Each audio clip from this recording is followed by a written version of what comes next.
Hablaba Conchi la pasada semana de la importancia de la revelación para caminar en fe, pero siempre acabamos volviendo al inicio de aquello que enraiza la fe, que es la oración. La revelación siempre es muy importante, pero la revelación es una gracia profunda de Dios en nosotros. Dios nos quiere revelar siempre aquello que desea que hagamos, pero si nosotros no estamos en permanente oración, no tendremos la capacidad de ejecutar aquello que el Señor nos ha revelado, que desea que nosotros llevemos a la práctica. Yo soy el camino, la verdad y la vida, ha dicho Jesús.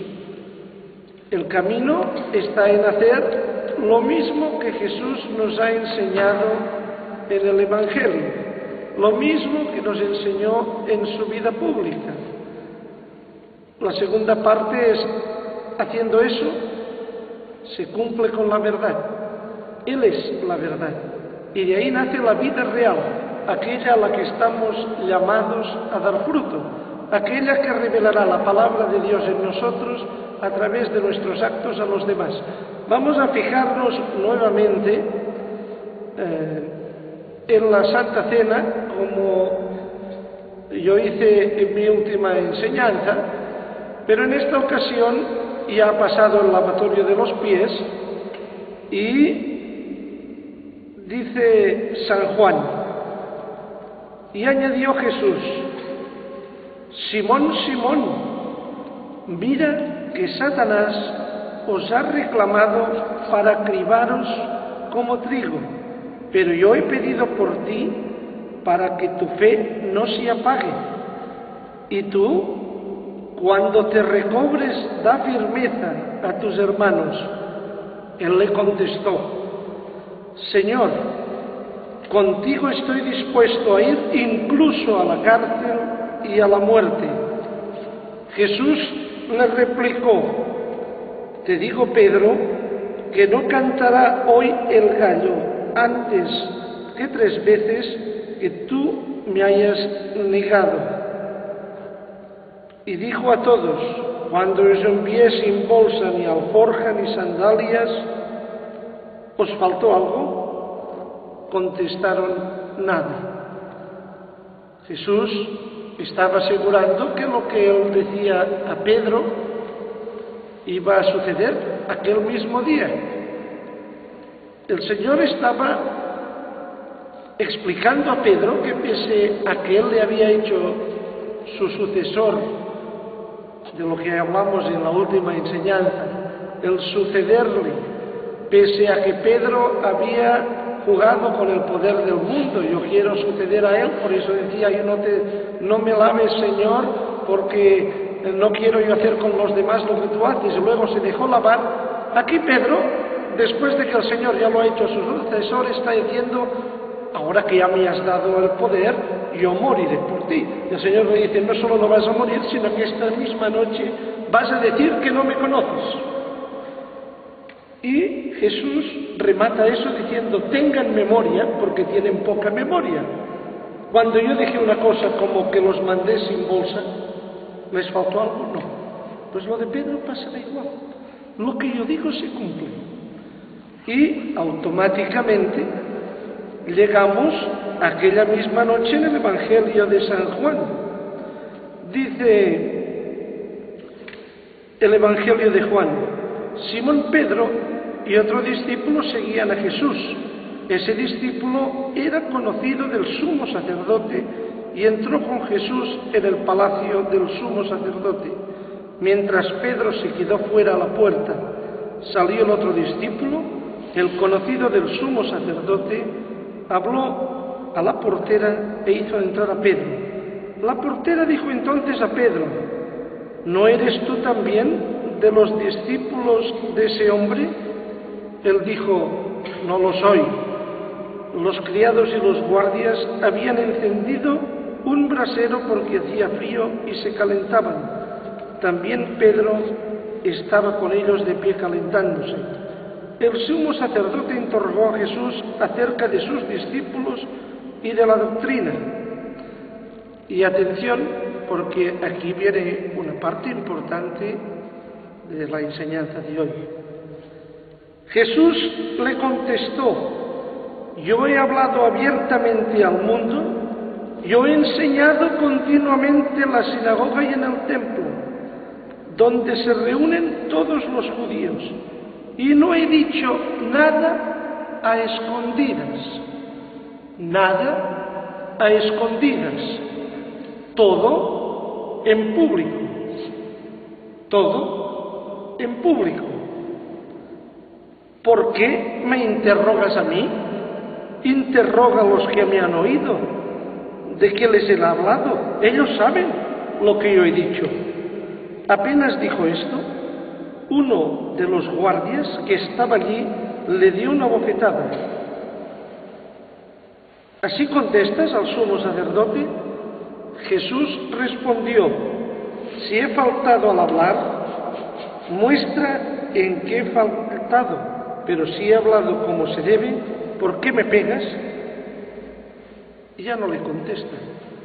Lo mandan, Caifás lo manda a otro lugar, Anás lo manda a Caifás, y Anás no contesta, lo manda a Caifás.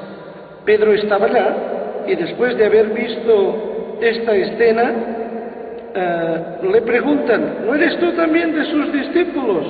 Él lo negó diciendo: no lo soy.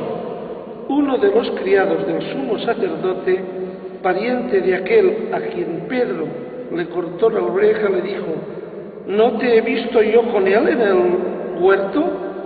Pedro volvió a negar y enseguida cantó un gallo. Bien, esta es la historia.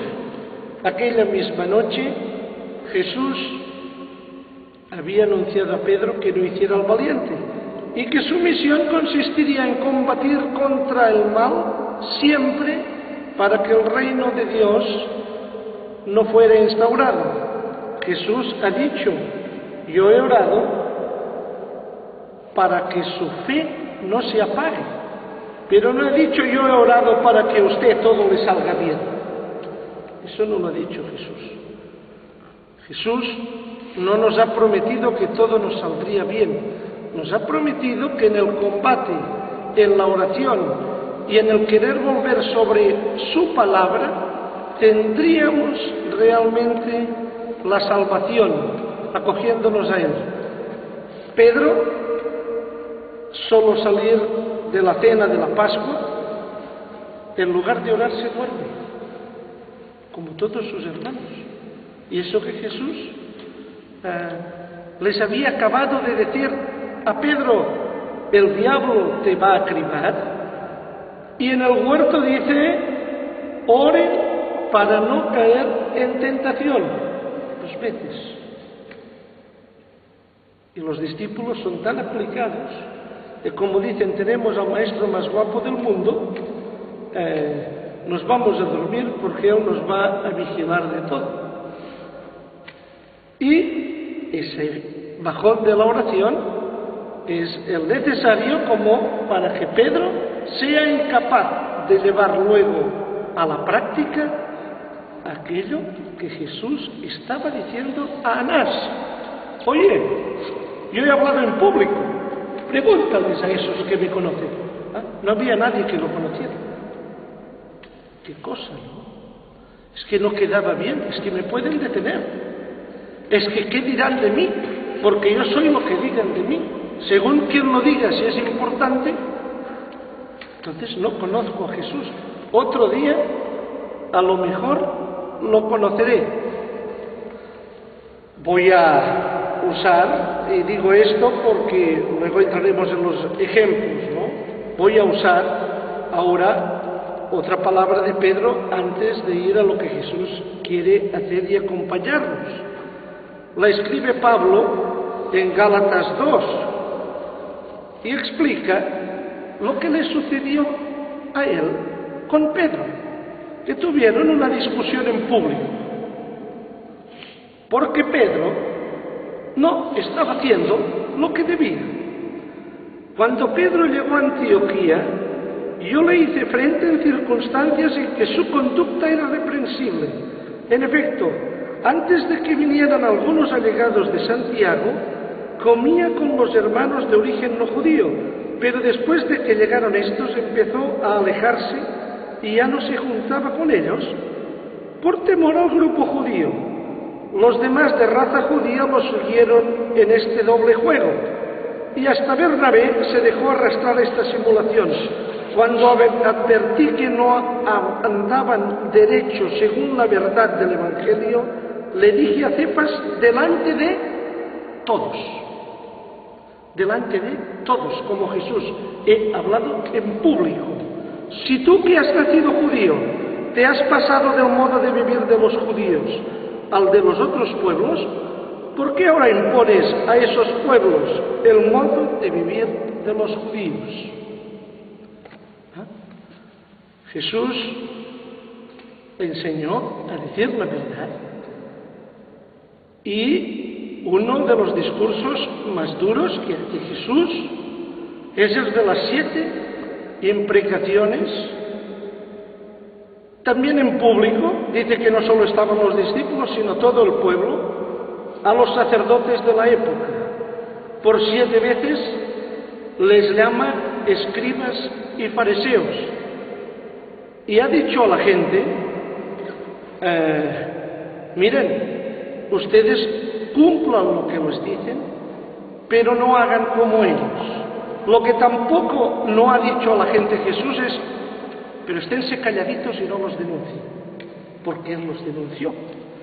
Y es un discurso que si lo leen, yo no sé si alguien lo podría hacer ahora, pero en la Biblia los exegetas explican que este discurso va dirigido por Jesús no solo a los dirigentes de su época, sino a todos aquellos dirigentes que, queriendo utilizar el poder del mundo en la Iglesia, quieren paralizar el reino de Dios. Y este es el problema. Pablo lo aprendió y va a Pedro y le dice lo que sea. Quiere decir que el Señor sabe nuestras limitaciones respecto a llevar el reino a todas partes, pero Dios quiere que realmente manejemos el reino como Él lo manejó, en público, sin escondernos y sin segundas intenciones. Vamos a ver, ya he contado alguna vez una parte de este testimonio, voy a contar ahora todo entero. Había en un tiempo, debía ser en el año 90, sobre los años 90, hubo una época en que predicábamos muy habitualmente, casi semanalmente, por toda España. Y había un dirigente coordinador de un gran movimiento que iba al sacerdote que venía con nosotros, al padre Miquel Peix, y le decía, oiga, ¿usted por qué predica con este que tiene un carácter fuerte? Ese era yo. Como eso no colaba, luego ha dicho, oiga, ¿usted por qué predica con este que tiene esos ojos así? Y el padre Miguel ha respondido, perdón, yo no predico, no es a mí que me llaman a predicar, es a ese que usted dice que es así, a quien llaman a predicar. Y él me lleva a mí, no soy yo que lo lleva a él, es él que me lleva a mí y su esposo. Luego, si usted quiere ir con él, pregúntele a ver qué le parece. Y como sus técnicas de desprestigio no funcionaron, esta persona vino y ha dicho, mire, yo quiero predicar con usted, ¿por qué no me llega? Yo he dicho, perdón hermano, tú tienes un gran problema, y es que quienes me llaman a mí te piropean mucho a ti cuando estás en tus reuniones. Muchos son dirigentes de tus movimientos, pero no te llaman a ti. ¿Cómo es que no te llaman? Podrían llamarte a ti y no llamarme a mí. Tenéis un problema. Entonces, Bien, yo no creo que si me pagan el avión a mí y a mi esposa, te lo quieran pagar a ti. Si te lo quisieran pagar a ti, te llamarían. Pero tú hablas con ellos y yo con mucho gusto dejaré de predicar si ellos te llaman a ti y no me llaman a mí. Jesús habla de divisiones y de disensiones en la iglesia. Toda división proviene de la falta de verdad. O sea, de hablar por debajo, no de hablar claro. La división está precisamente en eso. Aquel señor que hizo esto y que era un dirigente importante, tengo que decir en su desagravio que como Pedro y como yo, él tenía sus defectos, pero que la época de ese dirigente en el lugar donde él estaba fue la época más brillante. O sea que no era un mal apóstol del Señor porque él tenía celo por el Evangelio, pero no podía evitar unas ciertas envidias, no solo hacia mí, sino también hacia otras personas.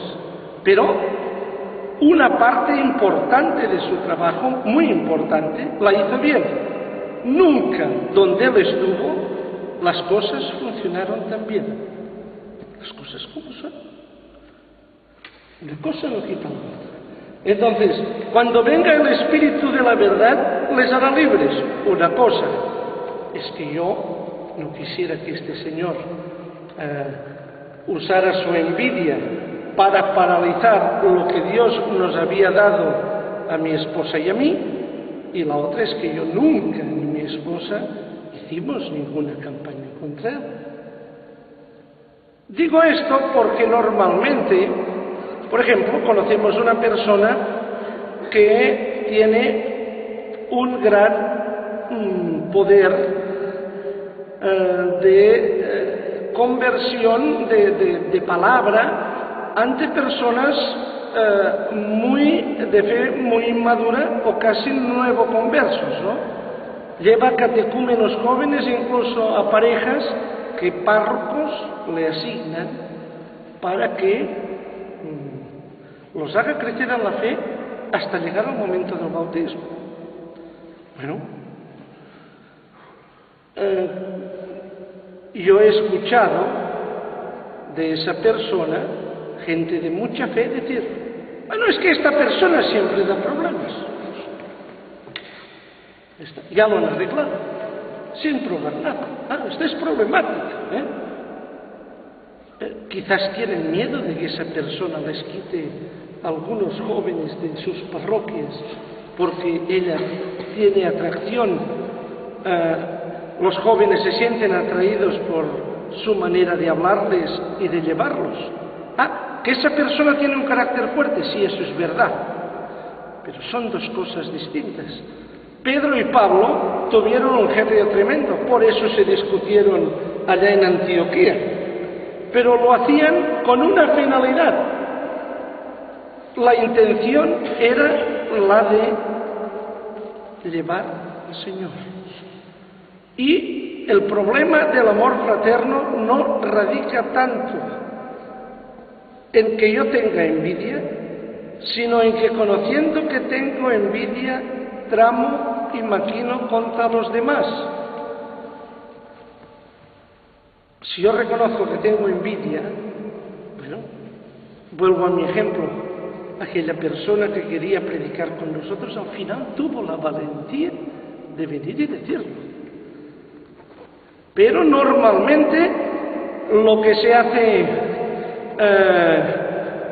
para desprestigiar al hermano, para no apartarse en la iglesia, es decir: hombre, yo estoy haciendo un favor porque canto, porque doy catequesis, porque leo, porque como no lo hace nadie, si yo me marchara no sé si no lo haría nadie.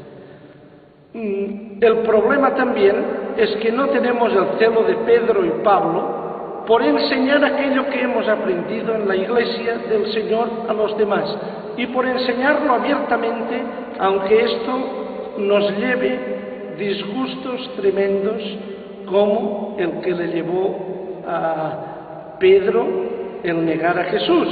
él quería seguir a Jesús y le salían sus torpezas, pero realmente luego Pedro se arrepintió y lloró amargamente cuando negó a Jesús. Nosotros muchas veces la vida nos ha herido profundamente y esas heridas nos han llevado a actuar creyendo que somos lo que hacemos, y lo hemos dicho muchas veces, y lo que dicen que hacemos, aunque no lo hagamos, nos lo acabamos creyendo. Ese argumento de es que este es así o esta es así, aunque seamos así, debemos saber dos cosas. Y ahí quería ir, porque normalmente tenemos falsas expectativas respecto de las personas y del Señor. Pedro fue curado luego por Jesús de esas tremendas heridas que él mismo se provocó la noche que lo negó en el lago de Tiberíades después de la pesca milagrosa. Pedro, delante de una hoguera, como Jesús fue negado en la casa de Anás, es interpelado por Jesús 3 veces, las mismas veces que Pedro le había negado. Pedro, ¿me amas más que estos? Esa es la acción de curación que el Señor hace sobre Pedro. 3 veces le negó, 3 veces le hace decir a Pedro que le ama más que nadie. Y Pedro queda totalmente curado. Pero cuidado, que quede totalmente curado no quiere decir que cambie el carácter. Una cosa es que el Señor nos dulcifique el carácter y nos quite las heridas que nos paralizan para sentirnos amados por Dios, poder amar a los demás y dejarnos amar a los demás. Si uno es tímido, posiblemente el Señor hará que se abra, pero difícilmente hará que tenga un carácter fuerte. Y si uno tiene un carácter fuerte, difícilmente lo hará tímido. El Señor va a respetar la personalidad que se nos ha generado como respetó la de Pedro y Pablo. Pero el Señor también utiliza esa personalidad, la que tenemos, para ponernos en los lugares necesarios. Si Pedro y Pablo no hubieran tenido el genio que tuvieron para construir las primeras comunidades, seguramente el Señor no se hubiera abierto camino en la primera iglesia que quiso fundar.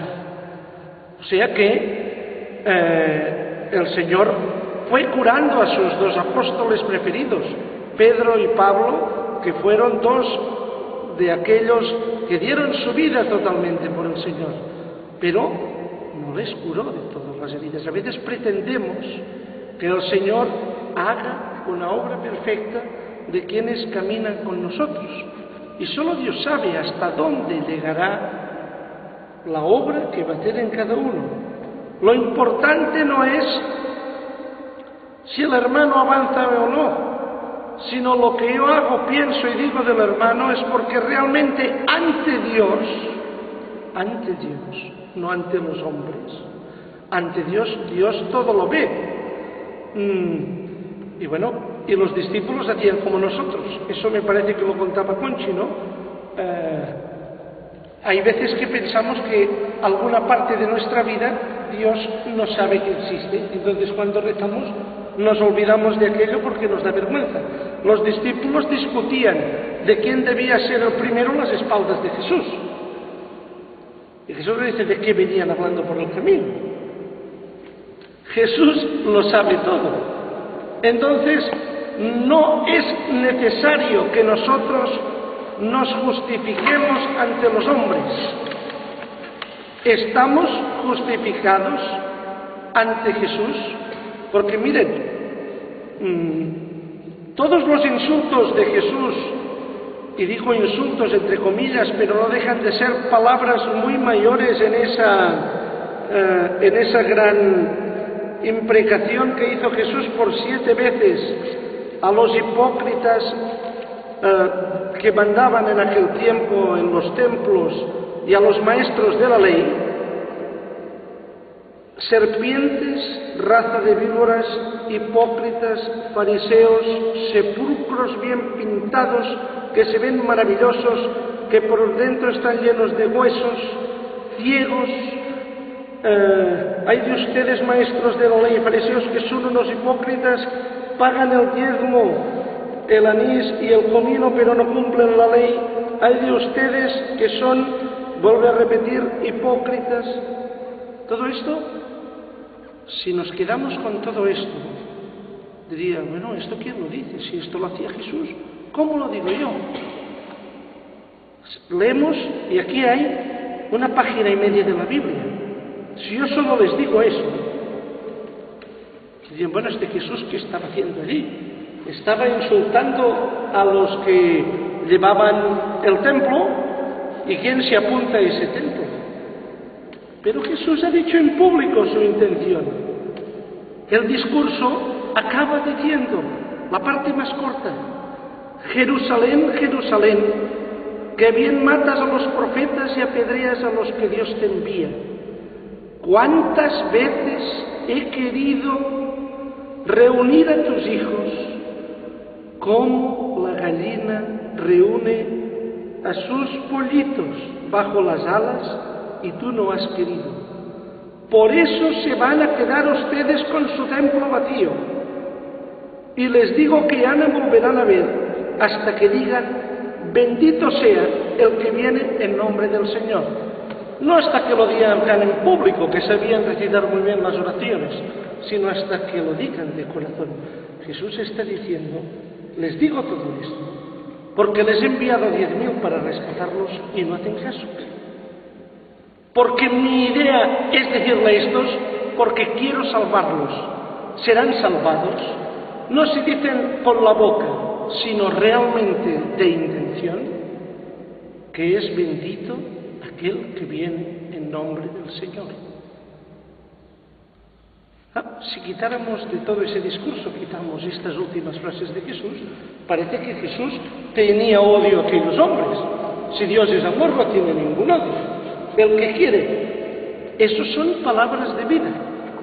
Yo la primera vez que escuché decir que este discurso eran grandes palabras de vida para sacudir las conciencias de aquella gente fue al padre Jaime Burgui. Cuando él ha dicho, esto Jesús lo decía para ponernos en la verdad. Y estaba diciendo a los demás, no hagan esto que hacen estos.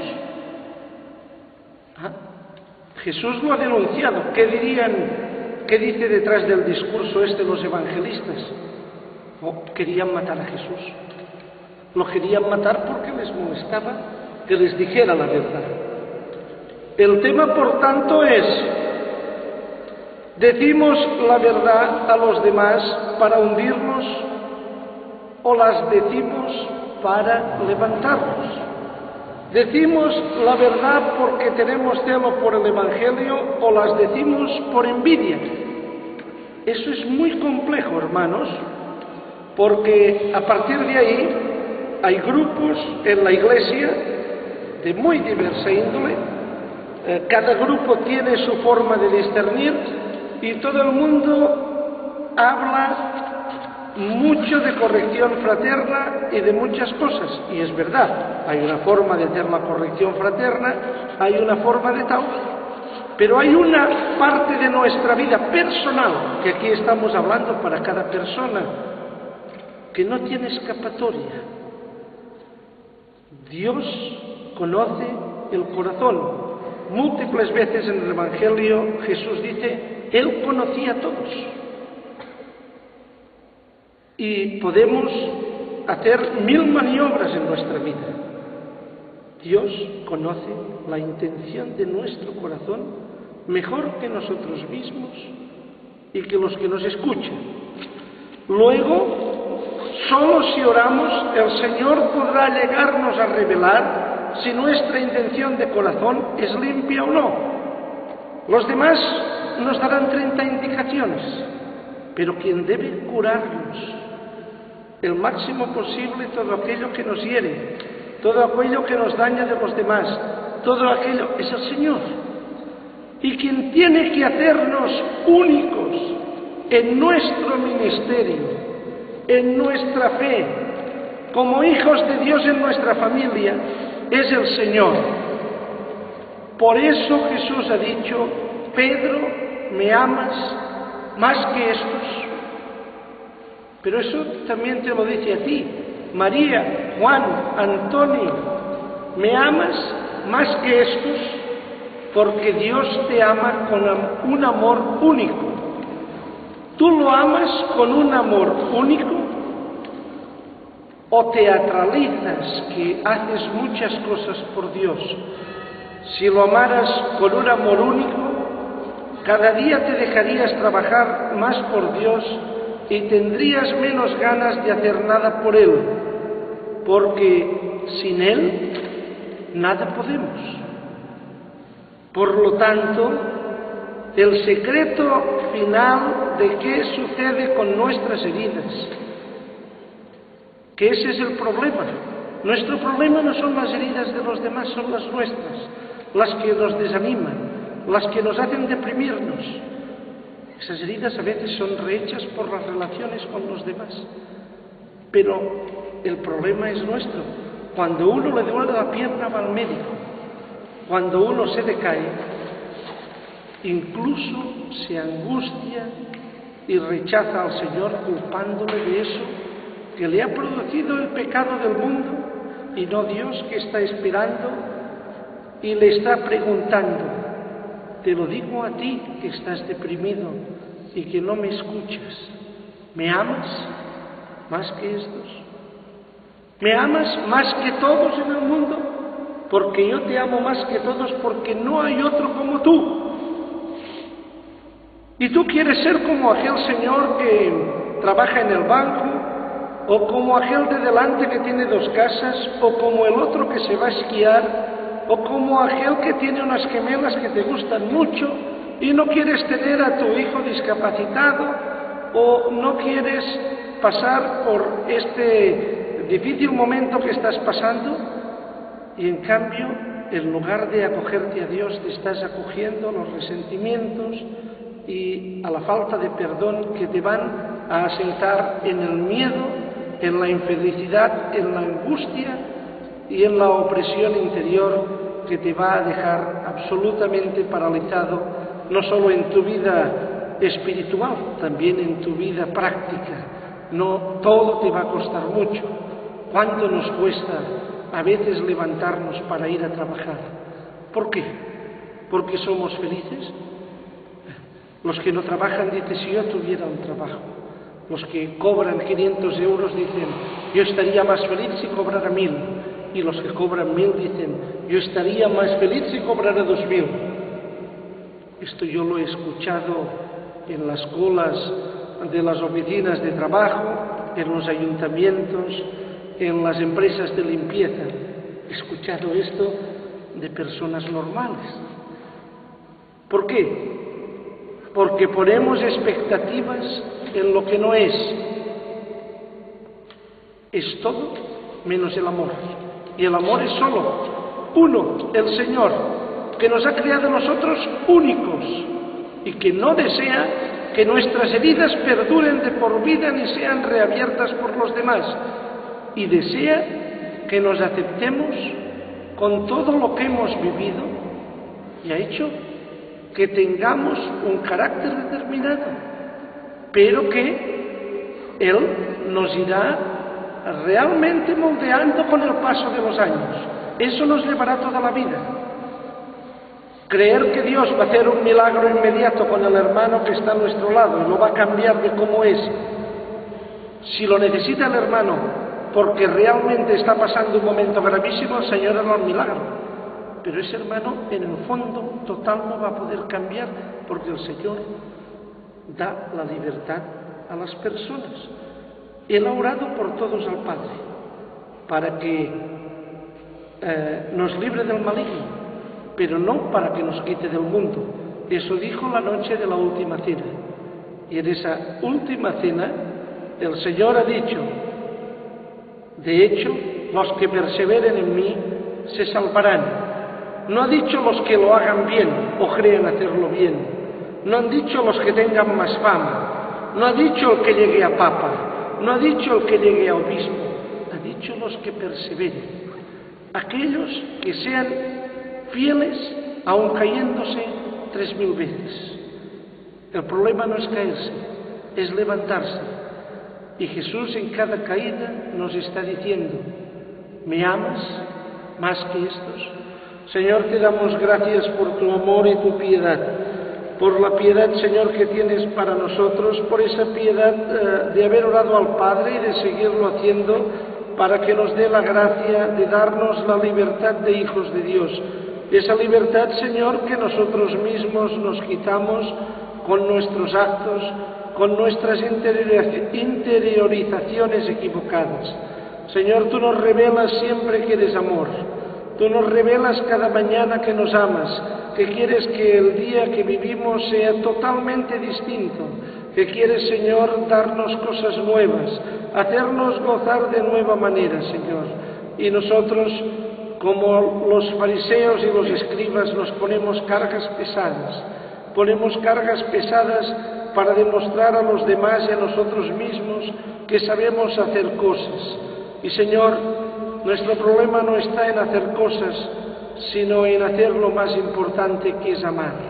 Danos, Señor, la sabiduría para acoger tus enseñanzas del amor, no porque las escuchemos muy reiteradamente, sino porque escuchamos tu voz interior en el silencio, porque nos dejamos trabajar cada mañana por ti y cada día, porque, Señor, somos capaces de sentirnos débiles ante ti para que tú seas el fuerte y puedas ir realmente haciendo fuerte todo nuestro corazón para depositar toda tu santa voluntad, voluntad que es sencillamente que demos la vida por los demás, que seamos capaces de tener la valentía de mostrar tu rostro, de dejarnos abofetear como te abofeteó a ti Anás, y poder decir: si he hablado mal, dime en qué, y si no, ¿por qué me pegas? Señor, seguirte a ti es seguir el camino de la vida eterna, es llevar a muchos a esa vida eterna. Señor, haz que seamos como tú eres ante el Padre del cielo, alguien que se ha alimentado siempre de esa voluntad. Señor, danos la sabiduría también de tener el rostro del Padre en nuestro corazón y su misericordia. Haznos misericordiosos, Señor, como tu Padre es misericordioso. Que nuestra misericordia, Señor, sirva para decir en tu nombre a quienes nos rodean: ¿amas a Jesús más que yo y que los demás? Señor, que cuando nosotros hablemos, la gente se sienta interpelada en tu nombre y no responda que nos ama a nosotros, sino que ama realmente a ti. Haz, Señor, que nosotros podamos realmente ser indicadores hacia tu amor, hacia tu libertad, hacia tu camino, hacia tu verdad. Bendito seas, Padre del cielo, bendito seas, Jesús, Hijo de Dios, que diste la vida por cada uno de nosotros, sencillamente para que cada pecado fuera clavado en la cruz. Bendito seas, Espíritu Santo, que vienes a asistirnos para darnos el amor del Padre y la salvación del Hijo. Bendito seas por siempre, Señor.